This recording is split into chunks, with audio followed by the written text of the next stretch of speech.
Le monde de la perception, c'est-à-dire celui qui nous est révélé par nos sens et par l'usage de la vie, semble à première vue le mieux connu de nous, puisqu'il n'est pas besoin d'instruments ni de calcul pour y accéder, et qu'il nous suffit en apparence d'ouvrir les yeux et de nous laisser vivre pour y pénétrer. Pourtant, ce n'est là qu'une fausse apparence. Je voudrais montrer dans ces causeries qu'il est dans une large mesure ignoré de nous, tant que nous demeurons dans l'attitude pratique ou utilitaire, qu'il a fallu beaucoup de temps, d'efforts et de culture pour le mettre à nu, et que c'est un des mérites de l'art et de la pensée moderne de nous faire redécouvrir ce monde où nous vivons, mais que nous sommes toujours tentés d'oublier. J'entends par là l'art et la pensée depuis 50 ou 70 ans. Ceci est particulièrement vrai en France. C'est un trait non seulement des philosophies françaises, mais encore de ce qu'on appelle un peu vaguement l'esprit français, de reconnaître à la science et aux connaissances scientifiques une valeur telle que toute notre expérience vécue du monde se trouve d'un seul coup dévalorisée. Si je veux savoir ce que c'est que la lumière, n'est-ce pas au physicien que je dois m'adresser? N'est-ce pas lui qui me dira si la lumière est, comme on l'a pensé un temps, un bombardement de particules incandescentes, ou comme on l'a cru aussi, une vibration de l'éther, ou enfin, comme l'admet une théorie plus récente, un phénomène assimilable aux oscillations électromagnétiques? À quoi servirait-il ici de consulter nos sens, de nous attarder à ce que notre perception nous apprend des couleurs, des reflets et des choses qui les portent, puisque de toute évidence ce ne sont là que des apparences, et que seul le savoir méthodique du savant, ses mesures, ses expériences, peuvent nous faire sortir des illusions où vivent nos sens et nous faire accéder à la vraie nature des choses. Le progrès du savoir n'a-t-il pas consisté à oublier ce que nous disent les sens naïvement consultés, et qui n'a pas de place dans un tableau vrai du monde? Le monde vrai, dira le savant, ce ne sont pas ces lumières, ces couleurs, ce spectacle de chair que me donnent mes yeux, ce sont les ondes et les corpuscules dont la science me parle et qu'elle retrouve derrière ces fantasmes sensibles. Descartes disait même que le seul examen des choses sensibles, sans recourir aux résultats des recherches savantes, me permet de découvrir l'imposture de mes sens et m'apprend à ne me fier qu'à l'intelligence. Je dis par exemple que je vois un morceau de cire. Mais qu'est-ce donc au juste que cette cire? Assurément, ce n'est ni la couleur blanchâtre, ni l'odeur de fleurs qu'elle a peut-être encore gardée, ni cette mollesse que mon doigt sent, ni ce bruit mat que fait la cire quand je la laisse tomber. Rien de tout cela n'est constitutif de la cire, puisqu'elle peut perdre toutes ses qualités sans cesser d'exister.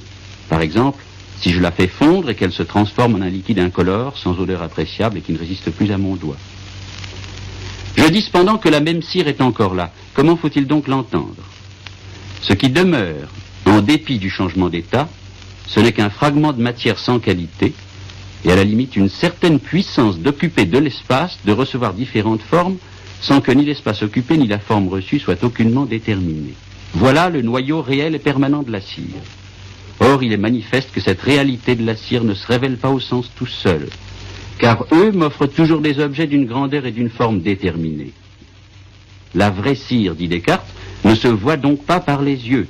On ne peut que la concevoir par l'intelligence. Quand je crois voir la cire de mes yeux, je ne fais que penser à travers les qualités qui tombent sous les sens, la cire toute nue et sans qualité qui est leur source commune.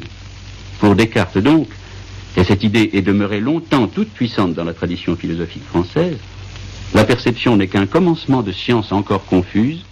Le rapport de la perception à la science est celui de l'apparence à la réalité. Notre dignité est de nous en remettre à l'intelligence qui nous découvrira seule la vérité du monde. Quand j'ai dit tout à l'heure que la pensée et l'art moderne réhabilitent la perception et le monde perçu, je n'ai naturellement pas voulu dire qu'il niait la valeur de la science, soit comme instrument de développement technique, soit comme école d'exactitude et de vérité. La science a été et reste le domaine où il faut apprendre ce que c'est qu'une vérification, ce que c'est qu'une recherche scrupuleuse, ce que c'est que la critique de soi-même et des préjugés propres.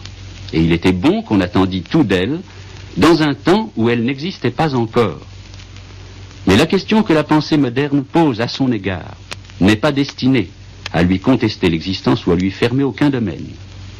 Il s'agit de savoir si la science offre ou offrira une représentation du monde qui soit complète, qui se suffise, qui se ferme en quelque sorte sur elle-même, de telle manière que nous n'ayons plus aucune question valable à nous poser au-delà. Il ne s'agit pas de nier ou de limiter la science, il s'agit de savoir si elle a le droit de nier ou d'exclure, comme illusoire, toutes les recherches qui ne procèdent pas comme elle par mesure, comparaison, et ne se concluent pas par des lois telles que celles de la physique classique. Non seulement cette question-là ne marque aucune hostilité à l'égard de la science, mais encore, c'est la science elle-même, dans ses développements les plus récents, qui nous oblige à la poser et nous invite à y répondre négativement.